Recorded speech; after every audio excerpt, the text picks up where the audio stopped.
kutukuzwa. Hakuna Mungu kama wewe, fadhili zako ni za milele. Yesu, tunakutukuza, tunalitukuza jina lako, tunakutukuza Mungu mtakatifu. Wewe ni Mungu, hakuna kama wewe. Yesu, ninakuinua, nakuinua Yesu. Hakuna Bwana aliye kama wewe. Tunakuabudu siku ya leo, tunalitukuza jina lako, tunakutukuza Bwana wa majeshi. Hakuna mtakatifu aliye kama wewe.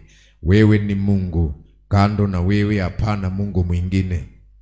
Unastahili sifa, unastahili kuinuliwa, unastahili kupewa sifa siku ya leo. Unastahili kutukuzwa Mungu mtakatifu, unastahili kupewa sifa Bwana. Ni nani aliye kama wewe? Mungu mwenye nguvu, uliyeko utakayekuwa. Yesu, tunakutukuza. Yesu, tunakuabudu, tunakutukuza Yesu, tunakutukuza Bwana, tunalitukuza jina lako. Umetamalaki siku ya leo, umetukuka Mungu mtakatifu, umetukuka Bwana wa majeshi, umetukuka Mungu mwenye uwezo. Sifa ni zako, uwezo ni wako Bwana, katika jina la Yesu. Ni nani aliye kama wewe, mwenye nguvu na mwenye uwezo, ambao umeinua maisha yetu kwako? Na siku ya leo tunakuinua, tunakutukuza, tunakutazamia siku ya leo katika neema yako Bwana na katika nguvu zako siku ya leo. Wewe ni Mungu muweza, wewe ni Mungu uliyeko utakayekuwa, haubadiliki na umetukuka siku ya leo katika jina la Yesu. Wewe ni Bwana wa majeshi, Mungu mwenye nguvu. Hamna Mungu mwingine aliye kama wewe. Bwana wa majeshi ndiyo jina lako. Bwana mwenye nguvu ndiyo ni wewe Bwana. Asante Yesu kwa sababu ya ukuu wako, kwa maana wewe ni Bwana, wewe ni Mungu ambaye umetamalaki, umetuwezesha siku ya leo, umetuongoza katika njia zako, umetusaidia Bwana. Tuna sababu ya kukuabudu, tuna sababu ya kulinua jina lako na kulitukuza jina lako siku ya leo. Mungu muweza ni wewe, kwa jina la Yesu Kristo. Asante kwa sababu ya nguvu zako na uwezo wako juu ya maisha yetu. Wewe ni Bwana wa majeshi, wewe ni Mungu mtakatifu, wewe ni Mungu mwenye uwezo, usiyebadilika ni wewe. Tunakuabudu siku ya leo, tunalitukuza jina lako Bwana, tunakutukuza Mungu mwenye nguvu. Hakuna Mungu kama wewe. Umetubadilisha Bwana, umeokoa maisha yetu, umeinua maisha yetu kwako, na leo tuna sababu ya kulitukuza jina lako katika jina la Yesu. Mweza vyote ni wewe Bwana, hakuna Mungu kama wewe, uliyeko utakayekuwa. Neno lako linaishi ndani ya mioyo yetu, na siku ya leo tunakutukuza, tunakuabudu Mungu mtakatifu, tunakutukuza Jehova Nisi, Jehova Rava, bendera ya wokovu wetu, uliyeko utakayekuwa. Unadumu na unaishi milele, haubadiliki Bwana. Wanadamu wanabadilika, lakini wewe Mungu ni wa milele, hauna mwisho wala mwanzo. Tangu zamani ulikuwepo, na hata sasa Bwana bado upo, unafanya kazi yako wewe mwenyewe katika jina la Yesu. Ninalitukuza jina lako siku ya leo, ninakuabudu siku ya leo mtakatifu. Ninakiri neno lako na nguvu zako juu ya maisha yetu. Umetuwezesha Bwana, umetuinua Bwana kiwango hichi katika jina la Yesu. Maandiko inasema ya kwamba katika kitabu cha Isaia 54 mstari wa 17 ya kwamba hamna silaha yeyote itakayoinuliwa kinyume nasi. Kila silaha yeyote ambayo imewekwa na kuwekwa kuinuliwa kinyume nasi haitafanikiwa katika jina la Yesu, kwa sababu wewe ni Mungu mlinzi wetu, mlinzi wa maisha yetu ni wewe. Katika jina la Yesu ninakutukuza siku ya leo, ninakuinua kwa sababu wewe ni Mungu uliye hai, usiye Bwana pendelea jambo lolote, bali unatenda kilicho sawa. Katika jina la Yesu utukuzwe Yesu, tukuzwe Mungu mtakatifu, utukuzwe Bwana wa majeshi, upewe sifa Mungu mtakatifu. Wewe ni Bwana wa mabwana, wewe ni Mungu unayestahili sifa na kuabudiwa, unayestahili kuinuliwa siku ya leo. Wewe ni Mungu mwenye uwezo, Bwana wa mabwana ndiyo jina lako. Mungu mwenye nguvu, Mungu mwenye uwezo, Mungu ambaye unafanya njia katika bahari ya Shamu. Wewe ndiwe ambao unafanya njia. Hata leo Bwana unafanya njia kwa ajili ya watu wako Bwana. Ulifanya njia na leo utafanya njia kwa sababu ya utukufu wa jina lako. Katika jina la Yesu ninakuinua Bwana. Ninaombea watu wako siku ya leo. Inua mioyo yao, inua maisha yao siku ya leo. Bariki maisha yao Bwana katika jina la Yesu, kwa sababu wewe ni mtakatifu. Mtakatifu ni wewe Bwana, unainua mtu aliye chini ukamketisha pamoja na wafalme, unayefanya njia pasipokuwa na njia, unayefanya maajabu na dunia ikakujua na ikakufahamu Bwana kwa uwezo na nguvu ulio nayo. Katika jina la Yesu unaondoa magonjwa yote yale ambayo yameinuliwa kinyume nasi. Katika jina la Yesu unatuepusha na mabaya, kwa sababu wewe ni Mungu. Wewe ni Mungu peke yako. Wewe ni Mungu peke yako, usiyebadilika ni wewe. Katika jina la Yesu hakuna Mungu kama wewe. Tunakutukuza Yesu, tunakuabudu mtakatifu katika jina la Yesu. Asante Bwana wa majeshi, ninakutukuza siku ya leo, ninakuinua maana wewe ni Mungu mwenye uwezo. Fadhili zako ni za milele. Asante Yesu kwa sababu ya siku ya leo.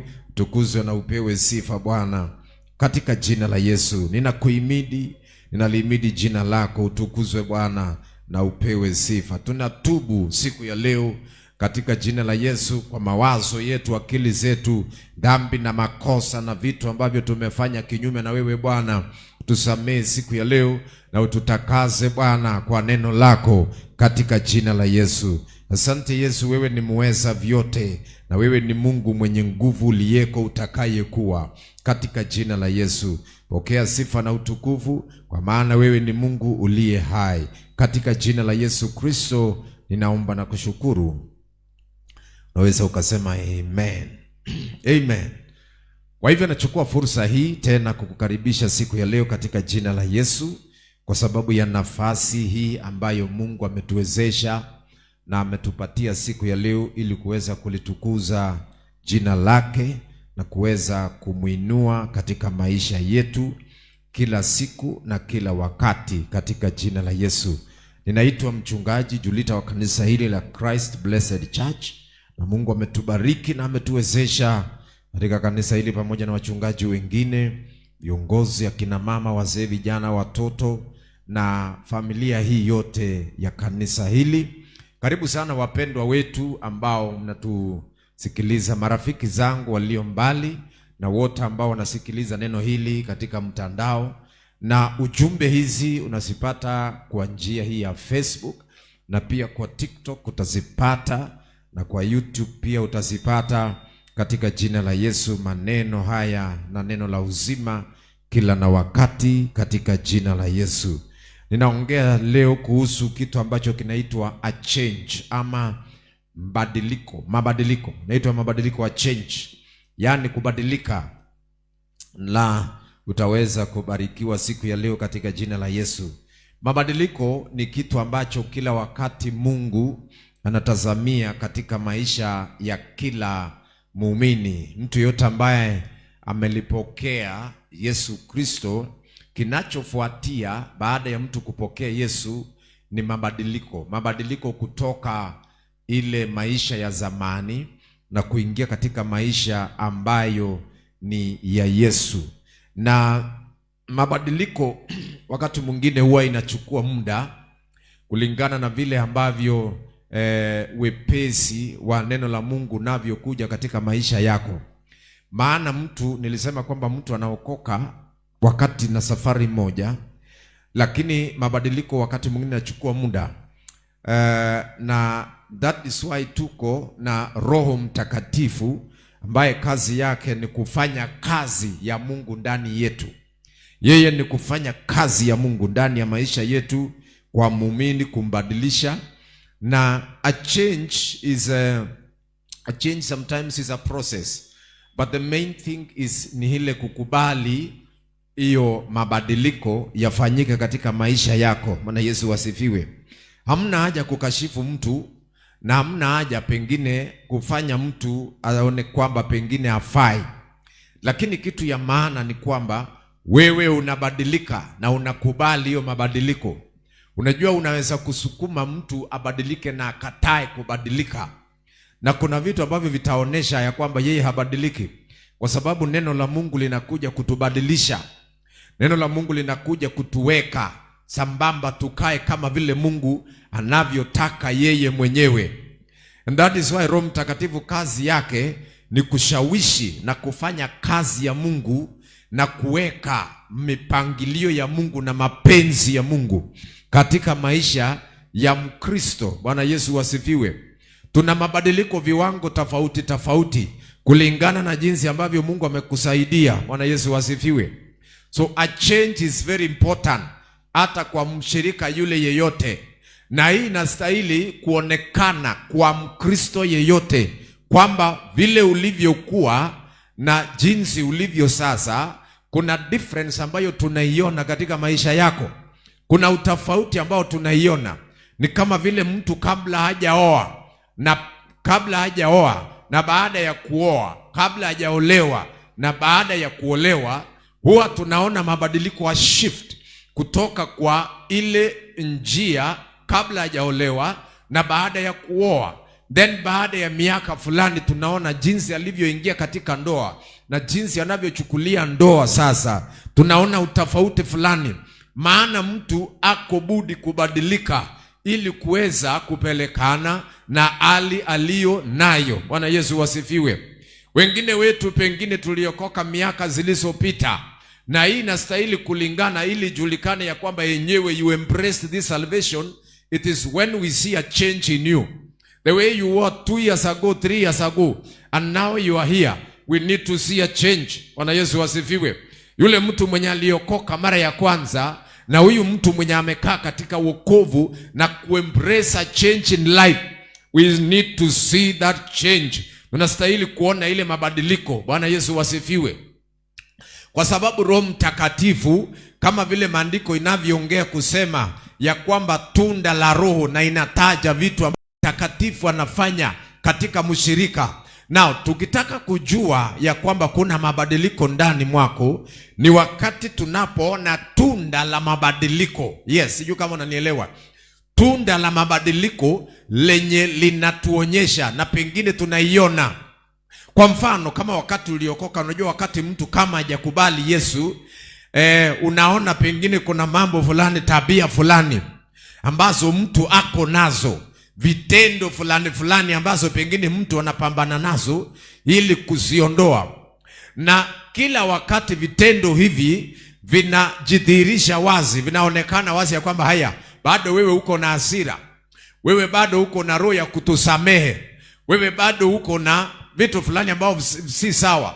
Lakini sasa wakati unapolisikia na kufundishwa kanisani, licha miaka ambayo umekaa kanisani, we need really to see that change in you. Tunastahili kuona hiyo mabadiliko, na hiyo mabadiliko inadhihirishwa na matunda ama tunda lenye liko ndani mwako linalojitokeza. Bwana Yesu wasifiwe. Now, ningetaka kutusome katika Mathayo 3 mstari wa 8. Alafu nisome lingine tena katika Yakobo 3:12. Tuanzie Mathayo 3 mstari wa 8. Mathayo 3 mstari wa 8. Tuanzie hapo alafu tuweze kulisikiliza katika jina la Yesu. Now, ni maneno ambayo Yesu alikuwa anazungumza. Ningetaka tuanzie juu kidogo, natumaini tuweze kuelewa maneno haya. Mstari wa 3:5. Nisome kidogo kwa urefu alafu uweze kuelewa maneno haya ambayo Yesu alikuwa anaongea, na alikuwa anazungumza na kina nani.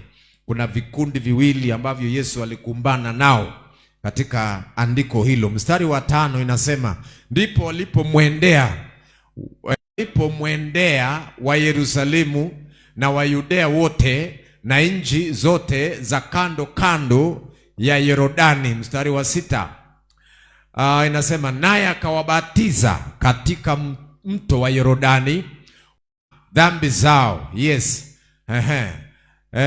Na alipoona wengi miongoni mwao mwa Mafarisayo na Masadukayo wakiujia ubatizo wake, aliwaambia, enyi wazao wa nyoka, ni nani aliyewaonya ninyi kuikimbia hasira itakayokuja? Mstari wa 8, basi zaeni matunda yapasayo toba. Very good. Now, maneno kama haya tunaona kwamba kitu cha kwanza tunaona Yesu anazungumza na Mafarisayo, kwa sababu tunaona kati ya miongoni mwa watu ambao walikuja wa kutoka Yerusalemu na Uyahudini wote waliokuwa katika pale mtoni Yordani mahali Yesu alikuwa anabatiza, Yesu akaona Mafarisayo pia wamekuja na Masadukayo walikuwa wamekuja. Na unajua walikuja kwa nini? Walikuja kwa sababu waliona jinsi Yesu alivyokuwa anabatiza, na wao pia wakaja kubatiza. Lakini ukisoma neno hili utakuta ya kwamba kukuja kwao kubatizwa ni kwa sababu walikuwa wanashikilia na kusema ya kwamba Ibrahimu, yani walikuwa wanaongea sana kuhusu sisi ni watoto wa Ibrahimu, na nikana kwamba walikuwa wanamkana Yesu, walikubaliana na Yesu kwa sababu ya ubatizo. Na kila wakati Mafarisayo walipokuwa wanakuja mahali Yesu alipokuwa anakuja, walikuwa wanakuja ili waweze kukinzana na kupingana na Yesu. Yesu anasema hivi, wanasema hapana, sisi ni watoto wa Ibrahimu. Wanasema hivi, wanaongea kuhusu Musa ambaye alikuwa. Yesu anafanya hivi, yani kazi ya Mafarisayo walikuwa wanadhihirisha na kupinga Yesu. Na kuna kitu Yesu alipoona akawakemea. Akawaambia kwamba nyinyi ni wazao wa nyoka. Na kitu moja Yesu akasema katika mstari wa 8 ambao aliwaambia, akawaambia kwamba basi zaeni matunda yapasayo toba. Na unajua mtu akikuambia zaa matunda yapasayo toba, amekuangalia vizuri na amekupima na akaona ile mazao, ile tunda ambalo ulanizaa haipelekani na ile toba ambayo ulipokea. Nataka uone hiyo kisi Yesu alivyosema. Maana mtu akisimama na akakwambia basi mmekuja kubatizwa, ndio maana ubatizo mnakubaliana na ubatizo ni sawa, lakini zaidi ya ubatizo kuna ili kuonekana ndani mwenu kuna kitu ambacho kinaitwa toba. Na hii toba ambayo nataka nyinyi Mafarisayo na Masadukayo muikumbatie, si tu kukuja kubatizwa na muende hivyo, hapana. Lakini baada ya kubatizwa inastahili kuonekana ndani mwenu kupitia matunda ambayo mnazaa. Maana kwa kutafsiri, Yesu aliangalia Masadukayo na Mafarisayo na akawaona jinsi ambavyo wanakuja kubatizwa. Baada ya kubatizwa ilikuwa ni kama ni sheria, wanakuja kubatizwa. Leo ukiangalia mtu anakuambia kwamba unajua nilibatizwa kwa dini fulani, nilibatizwa kwa dini fulani. Na ubatizo haitoshi, ingawa ubatizo ni kitu ya maana katika maisha ya Mkristo, lakini Yesu akasisitiza matunda yazaliwe inayopelekana na inayopasa toba iliyo ndani mwenu. Maana wa toba iliyo ndani ya mtu inadhihirishwa na matunda ambayo anazaa. Nikiongea kuhusu matunda, ninaongea kuhusu tabia inayozaliwa kulingana na toba. Ukisema Yesu nibadilishe kutoka siku ya leo, mimi si wa shetani, ninaacha dhambi, ninaacha kisirani, ninaacha vitu fulani. Kwa hivyo sasa tunaona tabia ulio nayo inastahili kupelekana na ile toba ambayo ulipatana. Nilianza nikasema ya kwamba inastahili kujulikana ya kwamba wewe mwanamke umeolewa ama wewe mume umeoa. Usikae tena kama mwanamwali, usikae tena kama mwanaume mwenye hajaoa. Mtu akikuona pale nje anashindwa kubainisha kama wewe ni mtu uko na mume ama uko na mke. Lakini inastahili mtu akikuona ukitembea, mtu akikuona ukizungumza, mtu akikuona ukifanya vitu fulani, inastahili kudhihirisha mtu aseme kwamba na huyu mtu ako na mke ama ako na mume. Kwa jinsi ambavyo tabia, hata uwezi sema, si lazima uambie watu mnajua siku hizi nimeoa, niko na mke, mnajua siku hizi niko na mume. Kitu cha maana inastahili kuonekana mtu akikuona ukitembea, akikuona ukizungumza, hadhirishe na aone ya kwamba na huyu mtu enyewe amebadilika. Ni juzi mwaka moja miaka miwili amepata mume kwake. Na naima hawa Mafarisayo na hawa Masadukayo wanakujia ubatizo, lakini toba yenyewe hawaitaki, wanaikatilia mbali. Ukiongea kuhusu toba, wanakuambia kuhusu sisi ni watoto wa Ibrahimu. Na Yesu akawakemea akawaambia, nyinyi ni wazao wa nyoka. Akawakemea akawaambia kwamba hata Mungu anaweza akainua watoto wa Ibrahimu kwa hizi mawe zinazoonekana. Unasikia ile vile Yesu alikuwa anawakemea. Now, kitu kimoja ambayo Yesu alikuwa anatilia mkaso sana ni mabadiliko ya ukweli ya toba. Maana toba si kuvaa nguo mrefu. Toba sio kuvaa ile vitu ambavyo watu anavaa. Toba si kutembea kwa njia kuonesha utakatifu, achana na hiyo. Siongei kuhusu hiyo. Toba si kukaa pembeni pale eti watu wengine wote ni wenye dhambi lakini sisi ni watakatifu, hatuwezi tukasalimiana, wachana na hiyo. Hiyo ni miundo na mipango ya wanadamu. Maana hiyo ndizo ni roho ambazo Masadukayo na Mafarisayo walikuwa nayo. Na Yesu anakuja kuwakemea na wakamwambia, nyinyi wazao wa nyoka. Na Yesu kuna vitu ambavyo anasema pale. Anasema na shoka limeshakwishwa, mstari wa 10. Na shoka limekwisha kuwekwa kwenye mashina ya mti, basi kila mti usiozaa matunda mazuri ukatwa na kutupwa motoni. Nataka uone Yesu anazingatia mazao inayohusiana na kile kitu ambacho ulipokea. Wacha niseme hivyo kwa ujumla ndio hii message kufikie. Maana unaweza kuniuliza, mimi si Mfarisayo na mimi si Msadukayo. Ninaongea kuhusu yani matunda inayopasa kile kitu ambacho ulipokea. Kama ulipokea wokovu, basi ulitubu dhambi. Tunastahili kuona matunda ya toba ulioipokea. Yani mtu akiona sema kwamba yule mtu yenyewe amebadilika. Usaisikia mtu akisema na tangu akutane na fulani amebadilika. Aidha anaweza badilika kwa njia mbaya ama kwa njia nzuri. Maana niliongea siku moja kuhusu impartation.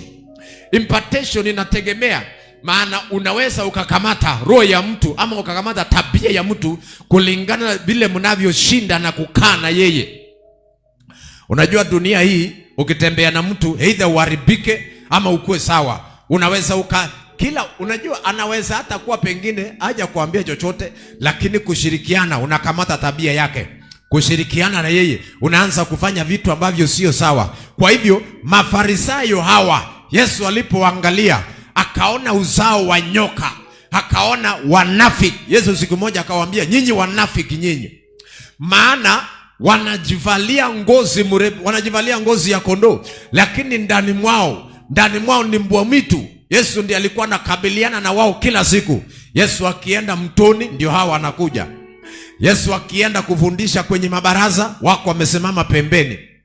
Na kila wakati mawazo yao ilikuwa wanatunga na kuchunga zile sheria ambazo walikuwa wameweka. Na Yesu, napenda Yesu kwa sababu alikuwa anawafahamu mawazo yao. Yesu alikuwa anawaangalia. Siku nyingine walikuja wakamwangalia Yesu, wakasimama Yesu alipokuwa anahubiri. Wakaangalia wakasema, tukisema hivi Yesu atasema hivi, tukisema hivi Yesu atasema. Wakawaacha hiyo maneno na wakaenda. Roho yenye Yesu alikuwa nayo ni ile roho ambayo angetambua mawazo yenu. Mnawaza nini?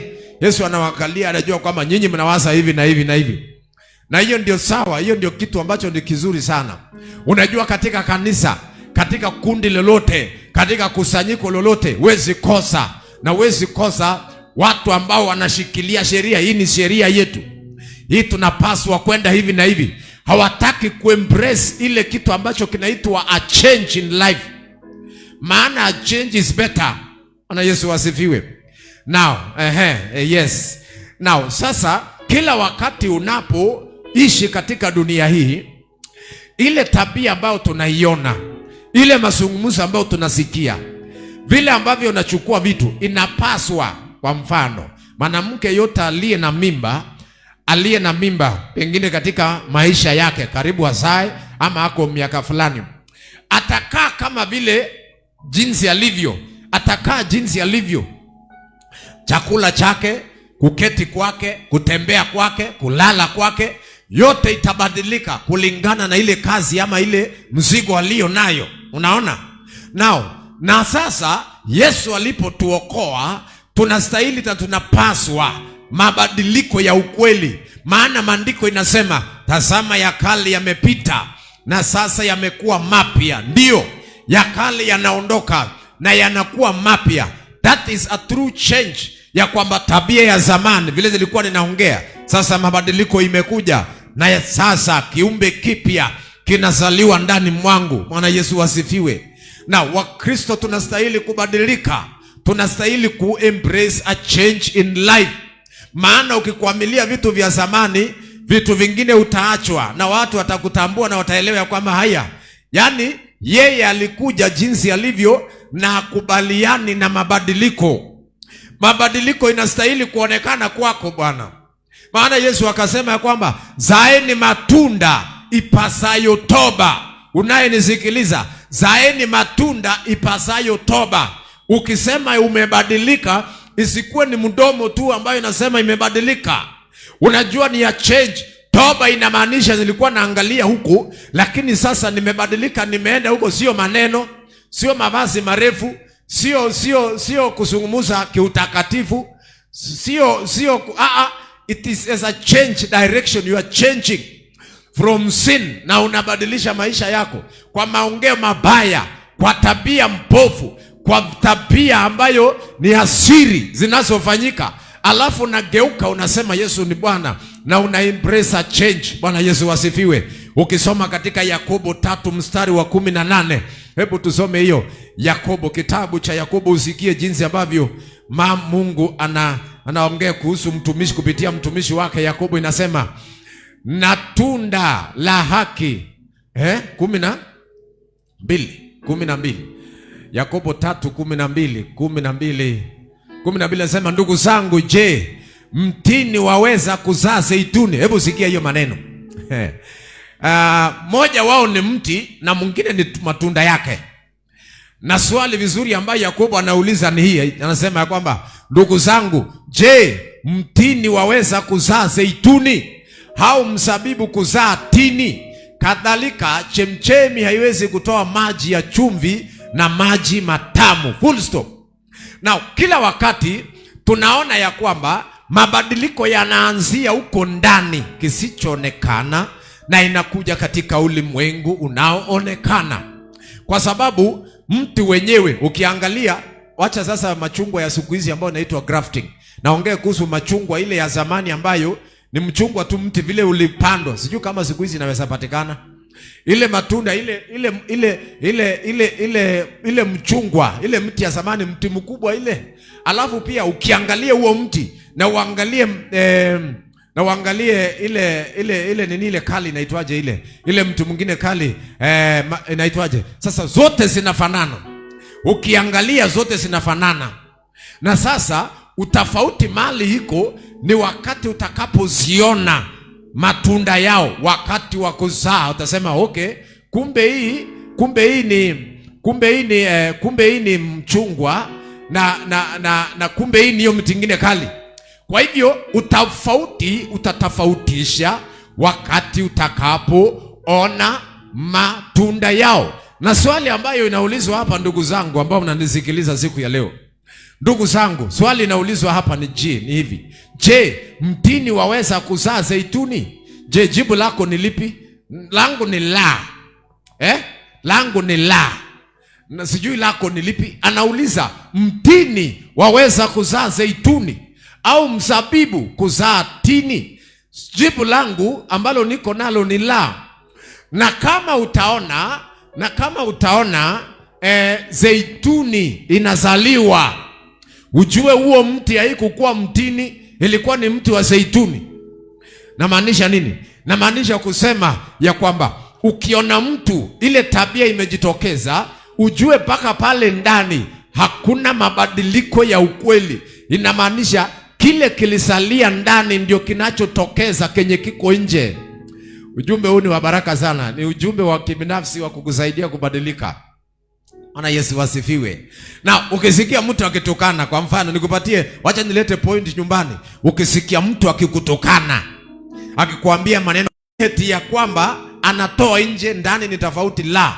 Lakini kile kimetoka nje, hilo tunda la tusi ndilo linajidhihirisha. Ni mti huo, kuna mti ambayo imezaa hiyo tusi ambayo iko ndani, haijabadilika. Ukiona mtu akielekea na kufanya tabia fulani, ujue kuna mti ambayo inazaa hiyo tabia. Maana kila tabia na mti wake, kila tabia na chemchemi yake. Vizuri akauliza akasema, kadhalika chemchemi haiwezi kutoa maji ya chumvi na maji matamu. Na hata wewe unaelewa hiyo. Ukienda kwa ile chemchemi upande za huko kwetu kuna kisima. Na kisima, kila wakati kisima huwa inachimbwa chini. Aidha hiyo kisima itoe maji ambayo ni matamu ama maji ambayo ni ya chumvi. Haiwezi kachanganya mbili, haiwezekani. Chemchemi ya maji, ile maji inatoka. Nilienda mahala pengine siku nyingine, mahali inaitwa Kisii. Kuna mahali tulienda kwa mpendo wetu siku. Nikaona mahali imewekwa pipe, imeingishwa pipe. Hiyo maji hata sijui inatoka wapi. Imeingishwa pipe. Maji inatoka kwa pipe, na si pipe ile, si ile maji ya county, la. Imeingishwa tu kwa mlima fulani na imetengenezwa vizuri na inatoa maji. Yale maji nikaona watu wanachotea ng'ombe zao, wanachotea mifugo yao, wengine wanachota wanapeleka kwa manyumba zao kutumia. Now, hiyo ni chemchemi, mfano ya chemchemi. Hiyo chemchemi haiwezi ikatoa at the same time, ati asubuhi mpaka jioni inatoa maji matamu, alafu usiku atinatoa maji machungu, la. Vile imetoa maji ndivyo imetoa hivyo. Na sasa swali likaulizwa na ikasemekana kwamba chemchemi haiwezi ikatoa maji ya chumvi na maji matamu. Kama ni maji matamu, inamaanisha kwamba chemchemi yake ni tamu mali inatoka. Kama ni chemchemi ya maji yaliyo na chumvi, inamaanisha chemchemi yake, mwanzo wake, chanzo chake ni, wala haiwezi kudanganyika. Hatuwezi tukadanganywa, hatuwezi tukapumbazwa ya kwamba ile tabia ulio nayo kilicho ndani yake ni kizuri ndio kimezaa, la. Wala haiwezi mzeituni, yani tunda la zeituni haiwezi kazaliwa na mtini, haiwezekani. Tunda la tini haiwezi kazaliwa na mzabibu itazaa zabibu, na mtini itazaa tini. Hivyo it is as like flipping, nasema hii nazaa hii. Na hii inatuonesha ya kwamba lazima tubalike na mabadiliko ya ukweli ibadilike kutoka ndani, na ndani kibadilika hata una budi kung'ang'ana hapa nje kusema wewe uliye ndani lazima uzae. Kama wewe ni mtini lazima uzae tini, la. Maana nimekuambia ya kwamba a true change inadhihirishwa na tunda linalotoka ndani. Tabia nzuri inatupatia mfano wa mabadiliko ya ukweli iliyo ndani. Tabia nzuri inatupatia chemchemi iliyo ndani ya mzuri iliyo ndani. Wala uwezi ukajifanyishia ama uwezi ukadanganyika kuvunika hapa. Maana tutaiona kwa matunda. Kila mti unajulikana kwa matunda yake. Wala uwezi ukatofautisha ukasema kwamba yenyewe atujui hii tunda inaweza kuwa imezaliwa na muembe ama muindi. Hapana, inazaliwa exactly kila miti. Yesu alisisitiza kuhusu mabadiliko ya moyo, mabadiliko ya ukweli. Badilika katika maisha yako, badilisha tabia yako. Wewe umeokoka na wewe umebadilika, wewe ni wa Yesu. Wewe unasema Yesu ni baba yako, Yesu ni Mungu wako. Kwa hivyo inastahili isikue kile kiko ndani ni tofauti na kila ambacho kinasema. Maana haustahili kutuambia, tunastahili kuona sisi wenyewe na tuseme kwa sababu tunaiona. Haustahili kufunikisha na kufunika na kujitetea, la. Lakini tutangoja matunda. Hatustahili kuwa confused, kuchanganyikiwa kusema na ameokoka ama bado, na tabia yake imebadilika ama bado. Tutastahili kuona kwa vitu vile ambavyo unatenda, kwa mambo ambayo unatenda. Kwa hivyo unastahili kubadilika kutoka ndani. Neno la Mungu linabadilisha mtu. ukikubali neno la Mungu, ukikubali ikubadilishe, a really change, tutaona huyo mtu amebadilika, huyo mtu amekuwa sawa, huyo mtu si mfarisayo, huyo mtu si mtu ambaye kila wakati anatafuta. Unajua kuna watu katika dunia hii, they don't embrace any change in life.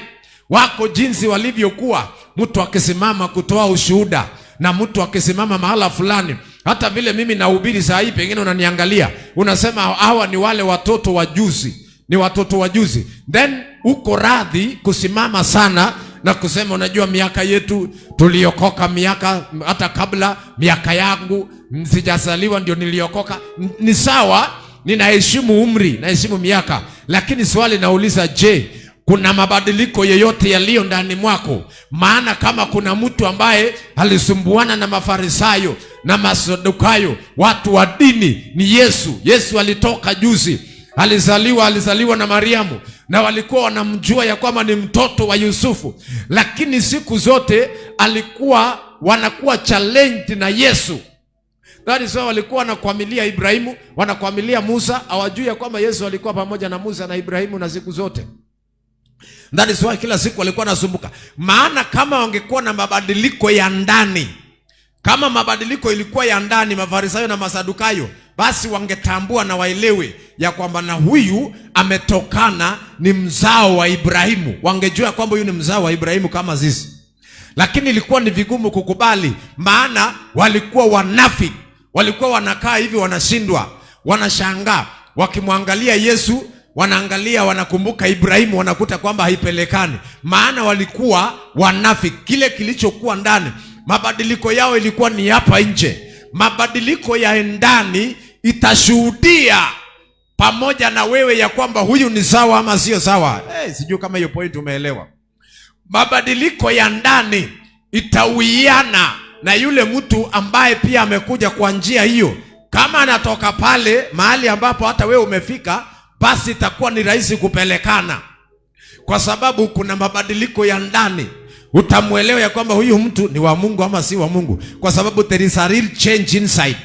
Utaelewa ya kwamba na huyu wako sawa. Maana vile macho inavyoona vitu vingine, unajua matunda ni matunda ambayo inafanya tusikie, lakini yule mtu pia ameenda zaidi, anaweza akaelewa na akafika kwenye chemchemi yako. Bwana Yesu asifiwe. Wakati mmoja kuna ndege moja ambayo inaitwa dove, sijui inaitwa dove huwa zinapaa, zinaenda juu na zinapepea, zinaenda pengine kwenda kukula vyakula forest, baadaye wanarudi mahali wanakuja kulala. Na siku moja kuna hii ndege ambayo huwa inakula doves, hii ambayo inakula hizo ndege. Siku moja hadithi moja ikawekwa ya kwamba akajipaka jivu, akatengeneza jivu, akajitengeneza, akaweka. Sasa kila wakati alikuwa anaruka na wao, na mpaka kiongozi wa wale madavs akashindwa, kwa nini kila siku tunampoteza mmoja wetu, tunapungua kila siku tunapungua. Tunashanga, jana tulikuwa 20 na leo nikihesabu naona tuko 18. Kumbe yule mwenye alikuwa amekuja, alikuwa anaruka na wao, ndiye alikuwa anawakula moja moja. Siku moja wakati walikuwa naruka juu, ikafanyika ya kwamba ikanyesha, na iliponyesha yale majivu ambayo yalikuwa ndani ya alikuwa amejipaka ikayeyuka. Sasa akaonekana ukweli ya kwamba kumbe wewe umekuwa ukiruka na sisi, lakini kumbe wewe ni ile kunguru ambayo inatukula. Na akajulikana kutoka siku hiyo. Kwa hivyo inaweza kuonekana ya kwamba wewe uko pamoja na wao, lakini ndani hakuna mabadiliko ya ukweli. That is why naongea kuhusu a change must be as real, kutoka ndani. Mabadiliko ya ukweli ionekane katika mazungumzo yao, tabia yako, vile vitu unavyofanya, ya kwamba wewe ni wa nyumba hiyo, wewe umebadilika, wewe umeolewa, umekuja kwa hiyo nyumba. Ajabu ni kwamba kuna watu ambao wanaolewa lakini bado wako na shaka, wanashindwa kama hii nyumba itakalika. Mtu saa zingine watu wakikosana kwa nyumba, nasikia akisema kwamba hata nyumbani pale kitanda yangu haikutolewa. Yaani unasikia vitu kama hivyo, na kwamba huyu mtu hakukuwa ameamua ya ukweli ya kwamba ninaenda kwangu. Ukitaka kujua yule mtu mwenye ameamua kabisa, hata aongee kuhusu kitanda, lakini utasikia akiongea kuhusu tutengeneze hii mambo, turekebishe, nataka tu tuishi maisha yetu. Utajua this person amefika. Yeye amefika. Lakini ukisikia mtu mwenye anakuambia unajua bado hata naweza kuondoka na kujikalia mwenyewe, bado naweza, niko na watu wetu. Ndio uko na watu wenu, lakini sasa hii ni ndoo umeingia. The thing is this, inastahili mabadiliko kutoka ndani. Mabadiliko ya kwamba umeungana, yule na yule mumetoka na mumekuja pamoja. Unasikia kijana anasema kwamba hata mimi naweza kutoka kwa hii nyumba na niende kabisa. It shows that that change haijafika. Okay, mara ya kwanza wataongea hivyo, lakini inastahili mabadiliko katika maisha yako. Hebu imagine watu wamekaa miaka 20, miaka 30 katika ndoa na bado wanaongea hiyo maneno. Mumezaa watoto mpaka watoto wameenda shule, wengine mko na wajukuu sasa, na bado wanasema kwamba niko na watu wetu, naweza nikaondoka. It shows there is no real change. Hakuja kuwa na mabadiliko kamili. That is why unakaa kwa ndoa, lakini unaona kana kwamba hii kitu kiharibika anytime, niko na plan B. Plan B ambayo inaweza nikashift. Wewe uko kwa kanisa, unakaa kwa kanisa chini ya mchungaji, lakini bado uko na wasiwasi haujafika. Wewe ni kiongozi chache, lakini bado uko na wasiwasi na watu wengine ambao mnakaa pamoja na wao. It's like something is going to happen very soon ambayo itadhihirika. Ninaongea kuhusu a real change. Watu wabadilike, wakae pamoja. Maandiko inaongea katika kitabu cha Zaburi, inasema ya kwamba walikuwa pamoja wakiwa na nia moja. Ile ya ndani ni nia na ile ya nje ni kuketi pamoja vile tunakaa. Kukaa pamoja haitoshi tu, lakini iende zaidi ndani, nia. Wanaongea lugha moja, wanafanya vitu pamoja, hakuna kitu fiche hapa. Tukiangalia, tukikupepeta, tukikushtua, yani hakuna kitu ambacho kimefichika, maana nyinyi wote ni mmoja katika jina la Yesu. Ushawahi kuona watu wanakaa lakini wanashukiana? Huyu anashuku huyu na huyu anashuku huyu. Hiyo maisha haitaendelea.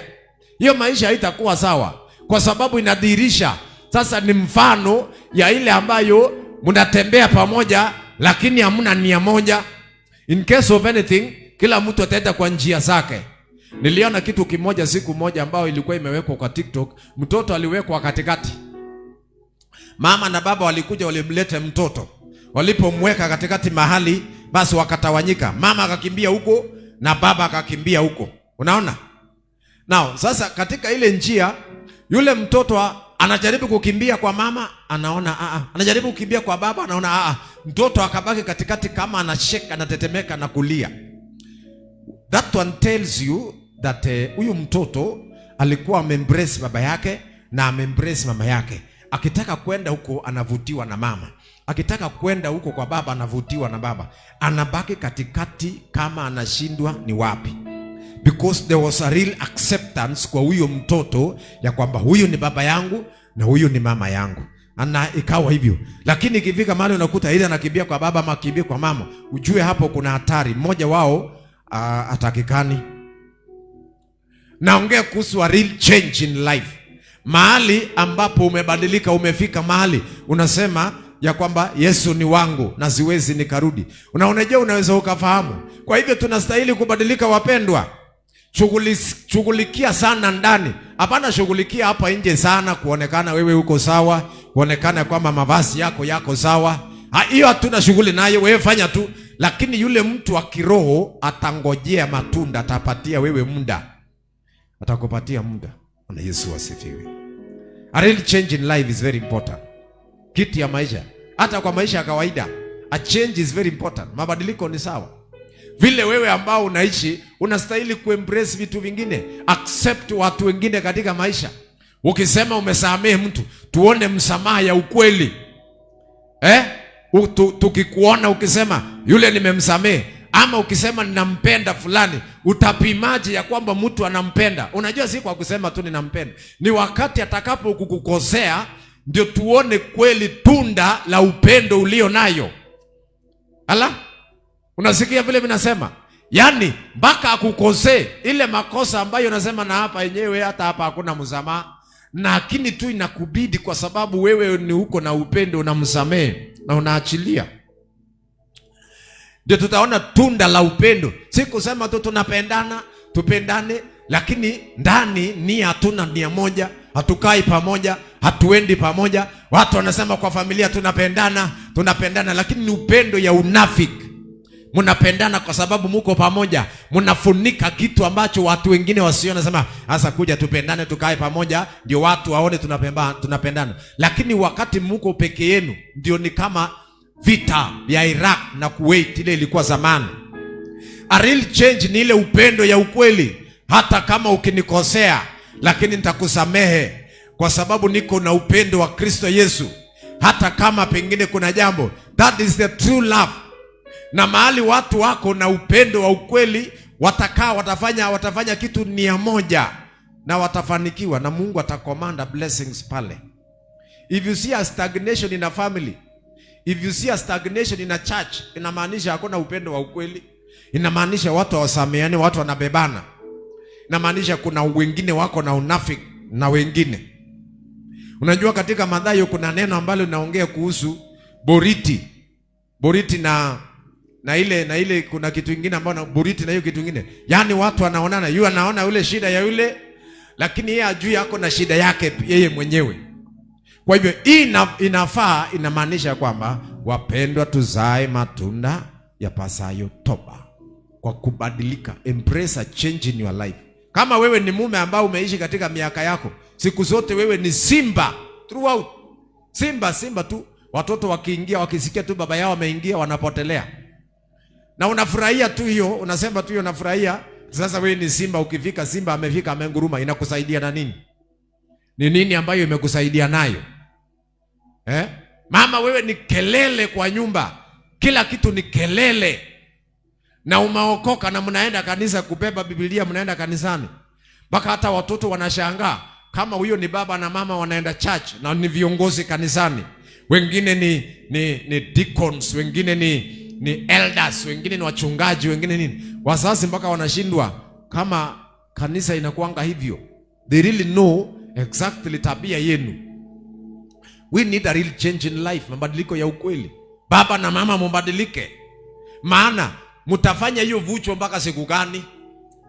Mtainuana mieleka mpaka siku gani? Vita kila siku, furugu kila siku.